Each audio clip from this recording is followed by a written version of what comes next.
Hello, everybody, and welcome to Lunch with Linda. I'm Linda Daniels, and you are now inside Northampton Wools.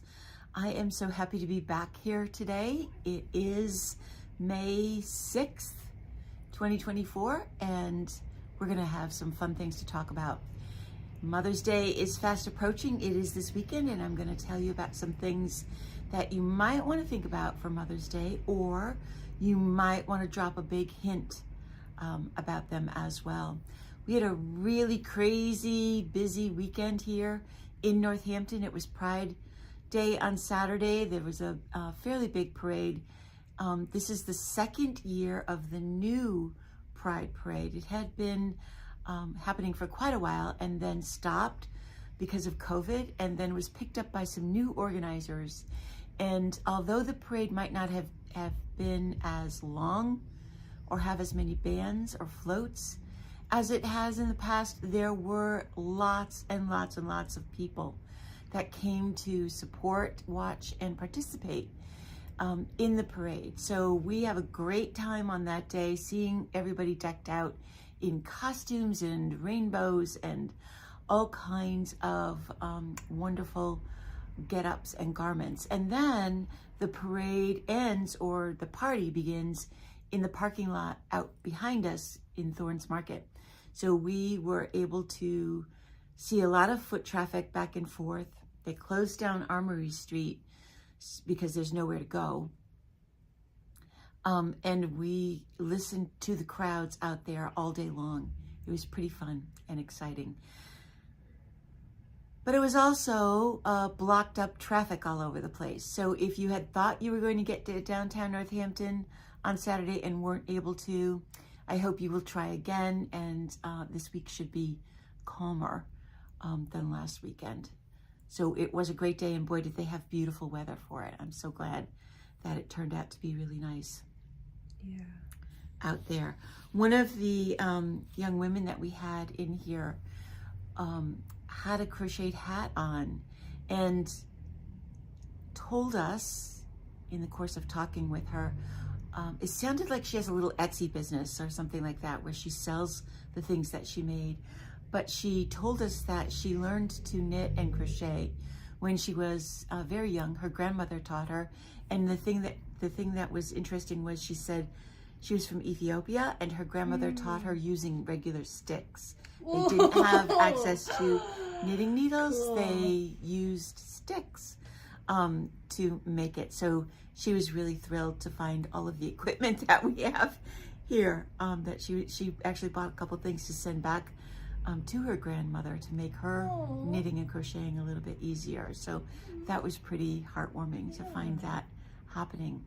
So even though you think your grandchildren may not be ready or want to learn, just wait for that day, because when they do, it will be really, really special to them, no matter where in the world they end up. And you've created a really wonderful memory. A little quick note, in my Instagram feed, there was a post that had a lot of fashion pictures.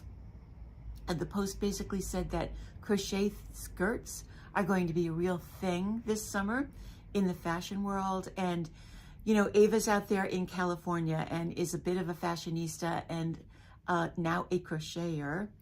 When I spoke with her last, just as we were ending our conversation, she piped up, Nana, wait, I got to tell you that I learned how to make a magic ring. So now I can make these flowers that we have to make for school. But I'm so conflicted about making her a crochet skirt that she'll probably wear over her swim or bathing suit, and her making a crochet skirt that she won't ever wear again.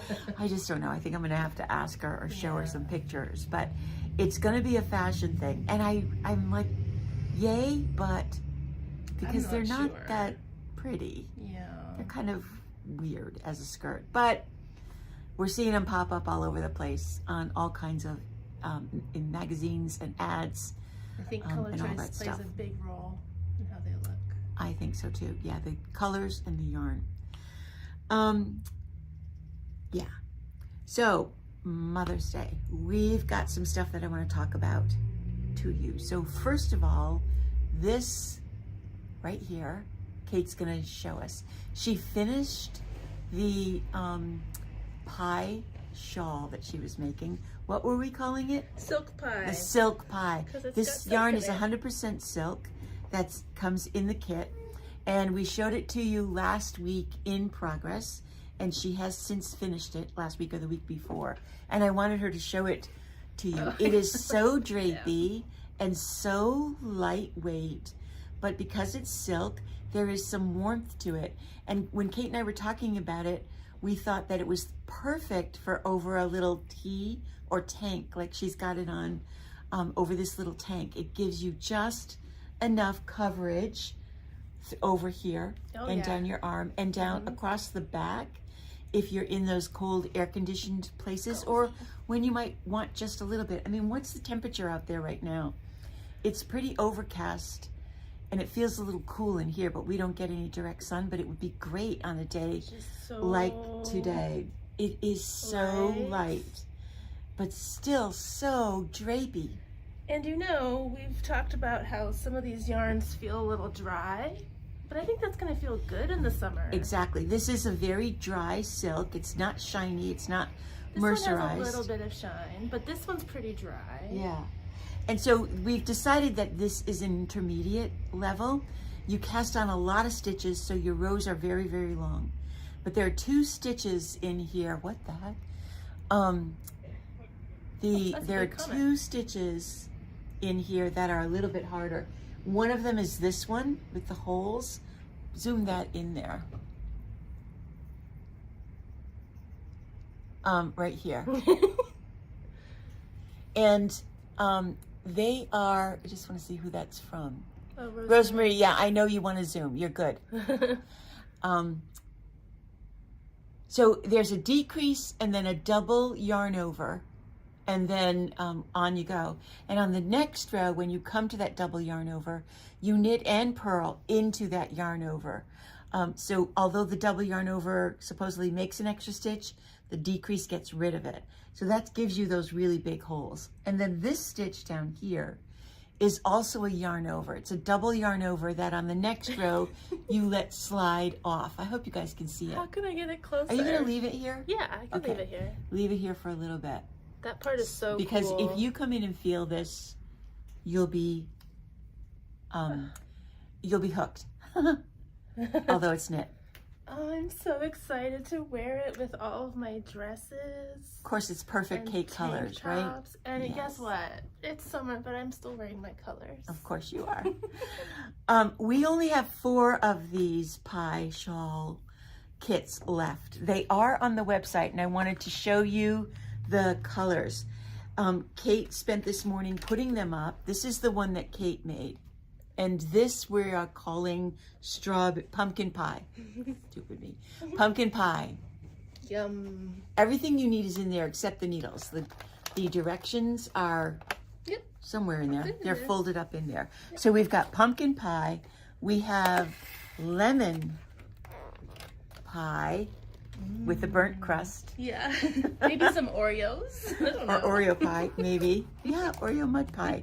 We have strawberry rhubarb. Perfect color combination there. What size needle was it? 4. A size 4 needle, which still lets it be kind of open and airy. And then the last one that we have is called raspberry. So those 4 are on the website if you are interested. And like we said, it should be an intermediate level, not just for the stitch patterns, but also because of the texture of the yarn. It is thin. So even though the size 4 sounds small, it will be appropriate for that yarn. You end up sort of knitting kind of big and open. And you're making a big movement to force the yarn around the needle, because like linen, like hemp, and like the dry silks, they are difficult to actually mold to the curve of a knit stitch. So it takes a little bit more effort. But if you're willing to put in that time, you're going to end up with a really gorgeous piece. So that's number 1. It comes in these great fun kits, You can then make a pie and put it in the plastic thing for your lunch. Yeah. So you can recycle it.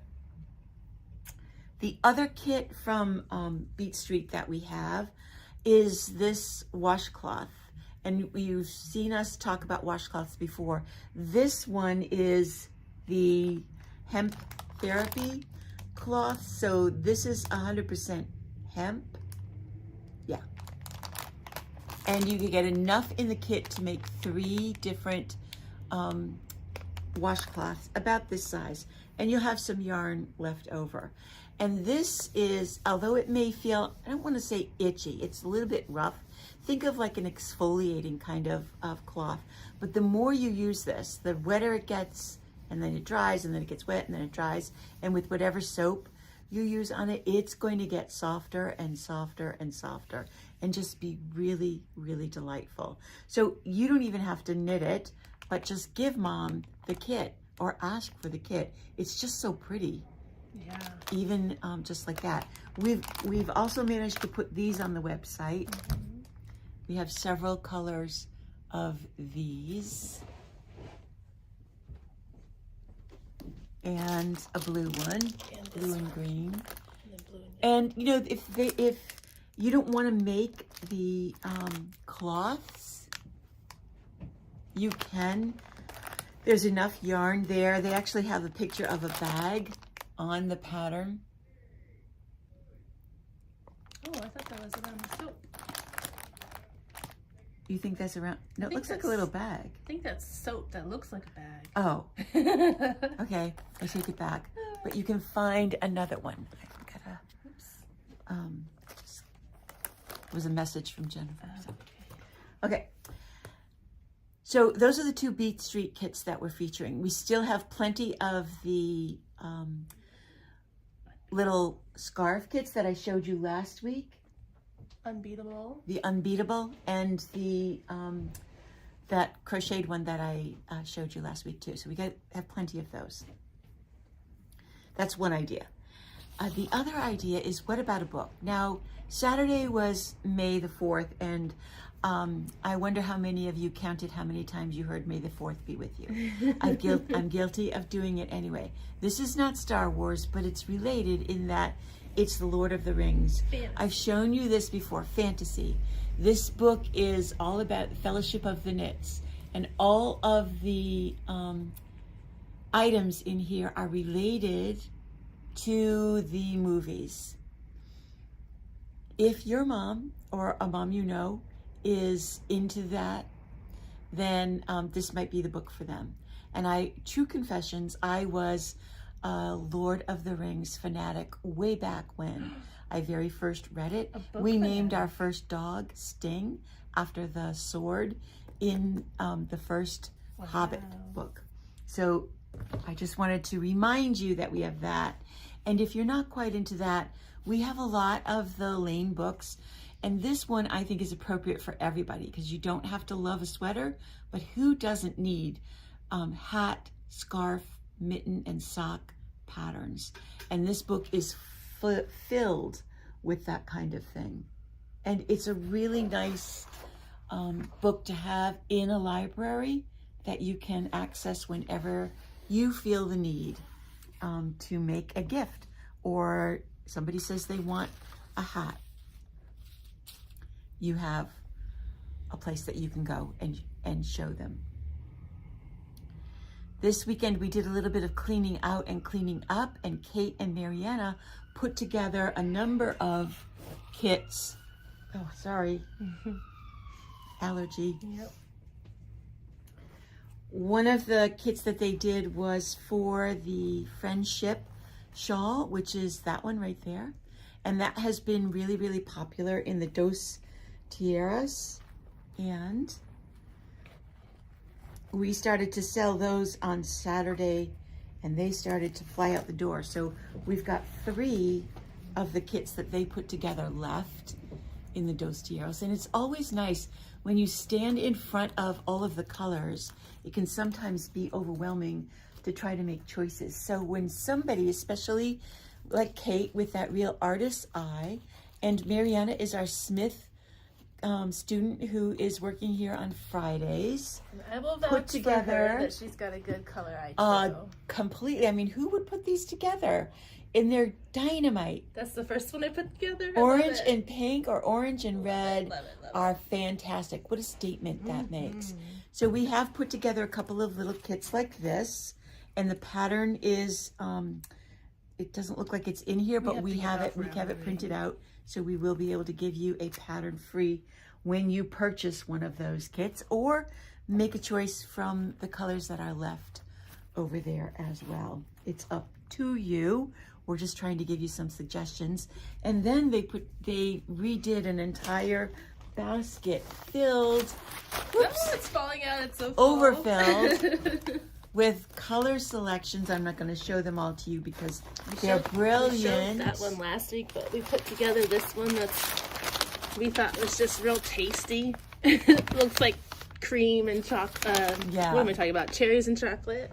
Oh, cherries and chocolate. Yeah, that's a good name. Very good name. But we've got a bunch of these too in the organza bags with the pattern. We put the pattern for the Casa Pinka cowl from local yarn store day.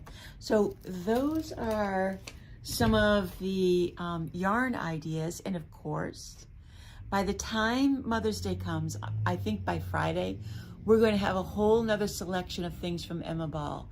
But in the meantime, we still have some of the really great bone china teacups. We have the llamas or alpacas, the knitting gnomes, crafting gnomes, and we still have a few of these sheep and sweaters cups too.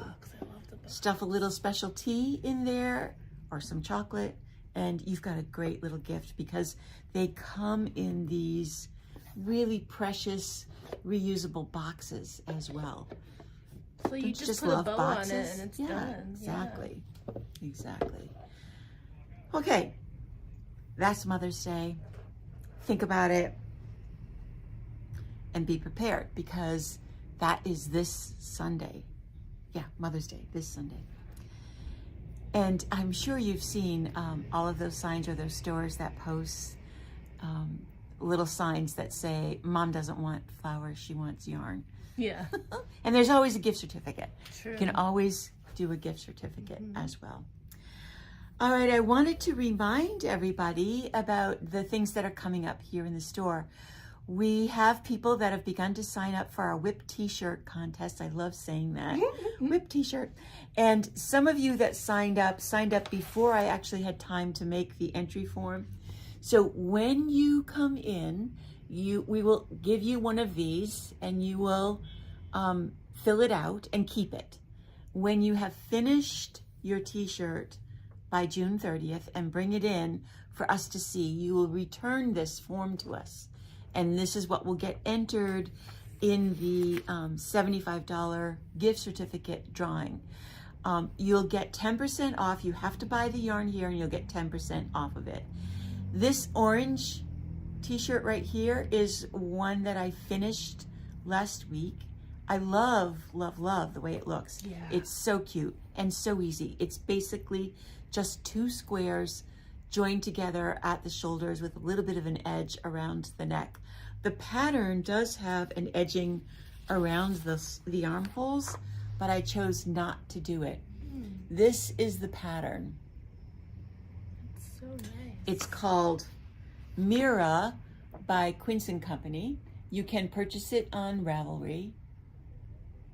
And it's really easy. This is easy enough for a slightly experienced beginner. There's a row of yarn overs and a yarn over knit two together, but everything else is just garter stitch, and like I said, it's straight up. I knit it out of the Camilla from Louisa Harding. That's this one. And that particular size only took 3 skeins. That is the smallest one on the pattern, so you can definitely make it. I would say go with the 4th skein for all of the other larger sizes. It's got really good yardage. It's 218 yards, so it goes pretty far. And I do have enough yarn left to put that stockinette stitch edging on the sleeves if I wanted to, but I wanted to get it in the window really fast. So it comes in that bright orange, in this electric green, but then it's got some very soft colors as well. This pink and this soft blue. This a little bit brighter, but not hot. Yeah. This is not what I would call a hot pink, but it is a deep pink. And then we have purple and white.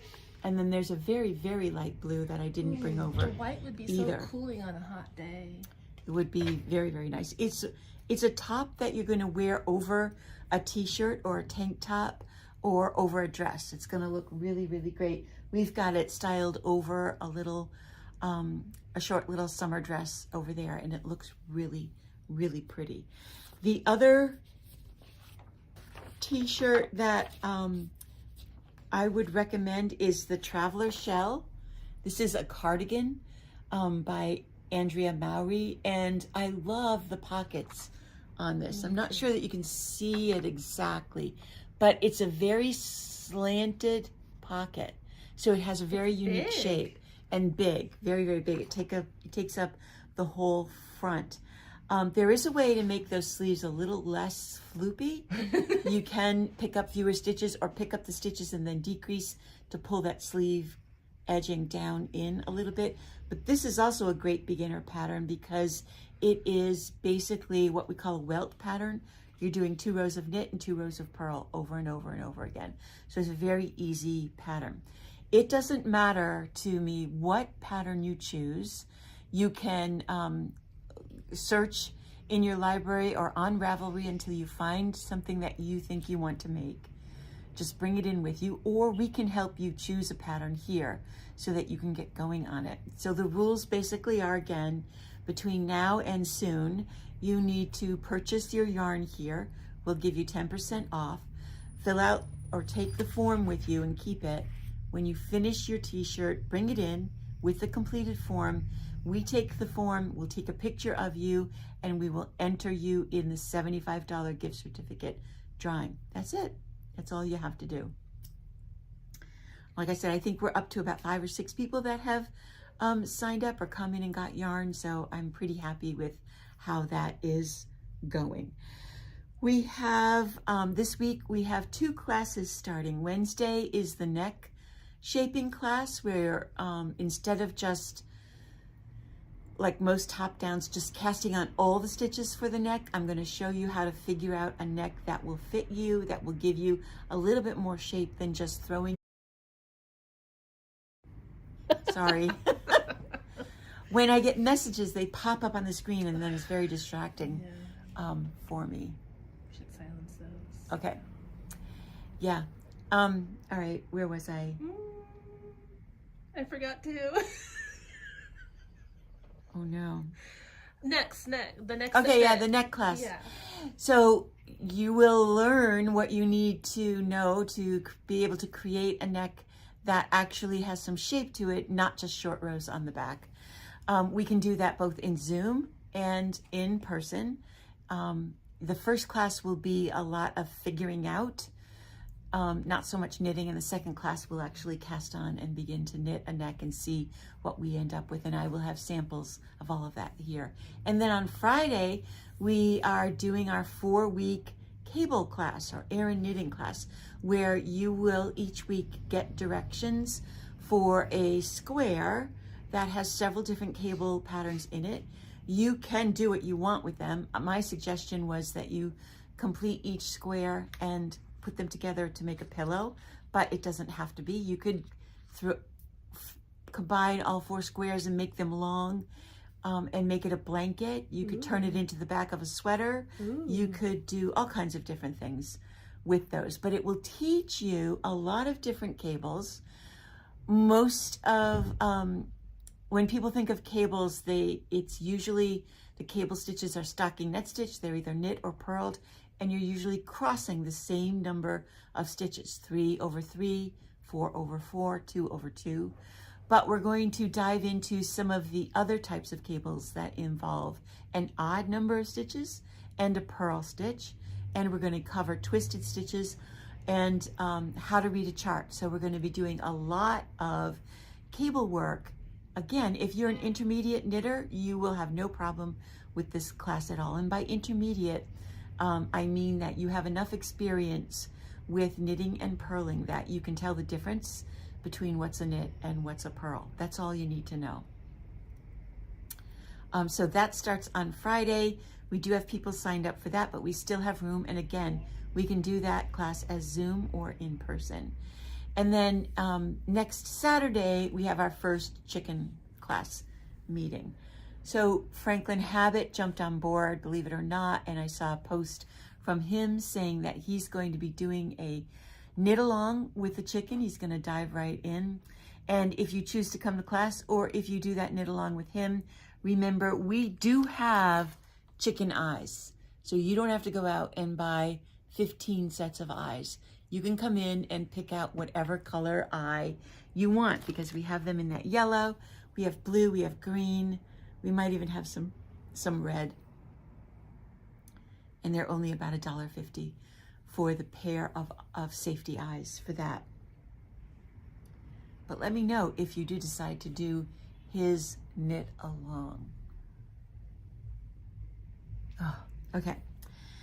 So I started the Nikko T-Shirt, and I've made a little bit of progress on it.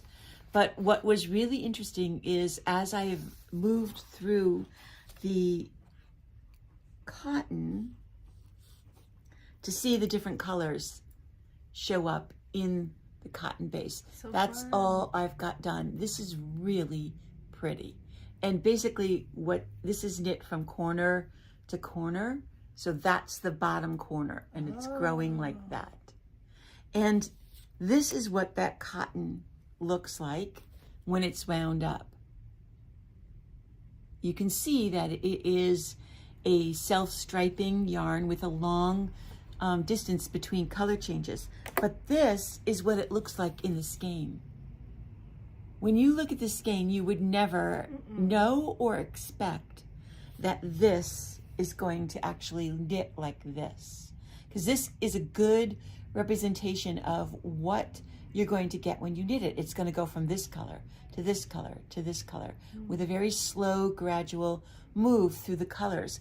But you cannot tell when you look at this. The colors don't pile up on top of each other. Even opened up, you cannot see that this is a long kind of fade cotton. It looks variegated to me. It does. It really looks like it's going to variegate out, like you're going to get color on top of color on top of color. But it is a stripe. And that's one of the things that's my job. When I'm looking at yarn with sales reps, I'm not just looking at it in the skein, but I'm looking at swatches and samples and seeing exactly how the yarn works and what their whole color idea was. Now, I was not at H&H America, which is the industry trade show. That happened last week, and I just wasn't able to get it together to get out there because of being gone to Ireland for so long. That doesn't mean that I'm not seeing what is coming down the road for fall. The sales reps are beginning to call, and I'm making appointments and seeing them, scheduling their visits over the next couple of months so that I can bring you all the most exciting and wonderful new yarns that are in the works for the fall. So I will be keeping you informed about what kinds of new things we're going to see and what kinds of things we're going to have in the shop. I have a feeling that it's going to be a bit more project centered, that instead of ordering 15 different colors of this, we may concentrate on a design that they've shown so that I can show you, here, knit this out of this. Shelley thank you, Shelley. It's private. Yeah, I forgot that. I did know that, but I forgot that it was for his Patreons only. So you can't just jump in there unless you send him money. So it's not free. But you can jump in with us. But you can jump in with us, probably for much less money. Anyway, yeah. So we've got a lot of cotton in the store, but it's the time of year when I'm going to be starting to look at new wools and wool blends. And I've seen a few things from the show, so I'm excited to see them up close and personal. My very first appointment is this Wednesday morning at 9 o'clock with Euro Yarns. So Jeff is always very generous to us, and I'm sure will leave us some samples of yarn that I will be able to share with you. In the meantime, quickly, because we're almost out of time, but we've got an order coming this week from Emma Ball. She has done some brand new bags. That's this designer, and I can't wait to see them. We've got a lot of the small projects bags, but she designed a new and fun, bigger project bag. So hopefully next Monday I will be able to show you all of those wonderful, exciting things. So yeah, usually I can keep on talking, but we've got some business to take care of this afternoon, and we'll have people coming in pretty soon for that. And yeah, I think that is, let me take a quick look at my notes again. That is it. I wanted to remind you of the classes. Check out the website. Give your mom a great big kiss for me and a hug. And don't forget, go knit something. Bye.